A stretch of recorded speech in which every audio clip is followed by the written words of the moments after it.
তোমাদের জন্য পানি বন্ধ, তোমাদের জন্য খাবার বন্ধ।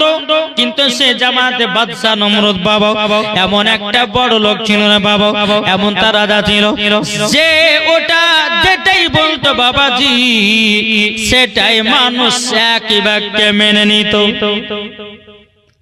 বাদশা নমরুদ যেটা বলতো সব মানুষজন মেনে নিত।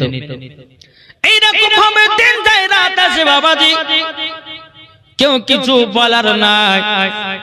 একদিন বাদশা নমরুদ কি করলো, বিছানে ঘুমিয়ে আছে, স্বপ্ন দেখলো আসমানের একটা নক্ষত্র তারাও বাবাজি এই বাদশা নমরুদের বাড়িতে জানো পড়লো। বাদশা নমরুদের কিন্তু ঘুম ভেঙে গেল।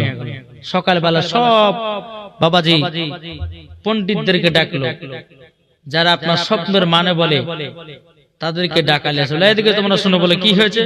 বলে আমি একটা স্বপ্ন দেখেছি, স্বপ্নের মানেটা যেই প্রহিত বলতে পারবে তার জন্য বিশাল বড় একটা ইনাম পুরস্কার দেওয়া হবে।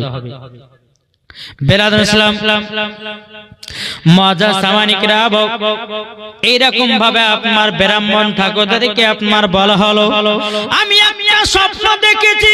একজন পণ্ডিত বলল, বলো ভাই তুমি কি স্বপ্ন দেখেছো? বাদশা বলো না।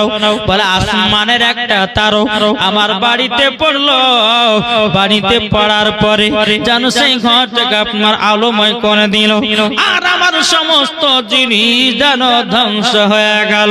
এখন বাবাজি আপনার যারা আপনার তার মেনদানি করে, যারা স্বপ্নের মানে বলি, তারা সবাই বাবাজি বাদশা নমরুদের কাছে বসে আছে। বাদশা নমরুদের কাছে যখন বসে থাকাও বেরাদুল ইসলাম মাদান সামানিকরা এ সোনা মানিকেরাও বাবাজি এরকম ভাবে একটার পর একটা পণ্ডিত বলছে আল্লাহ গো, যদি আমরা সত্যি কথা যদি বাদশা নমরুদকে বলি হয়তো আমাদের গলা কেটে দিতে পারে। বাবা কেউ বলতে চাই না, কিন্তু একজন ব্রাহ্মণ ঠাকুর বাবাজি শেষে বলছে বাদশা নমরুদ আমি তোমাকে সত্য ঘটনা বলবো, স্বপ্নের মানেটা বলবো। বলে কি হয়েছে বলো, স্বপ্নের মানেটা বলো। তখন বলতে লাগলো, বলে শোনো এই দুনিয়ার জমিনে এমন একজন ব্যক্তি আসতেছে তোমার সমস্ত জিনিস ধ্বংস করে দেবে।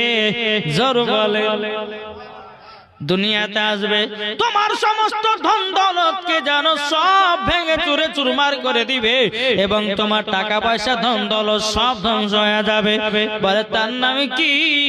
বলে তার নাম হলো ইব্রাহিম খলিলুল্লাহ। জোরে বলুন না সুবহানাল্লাহ।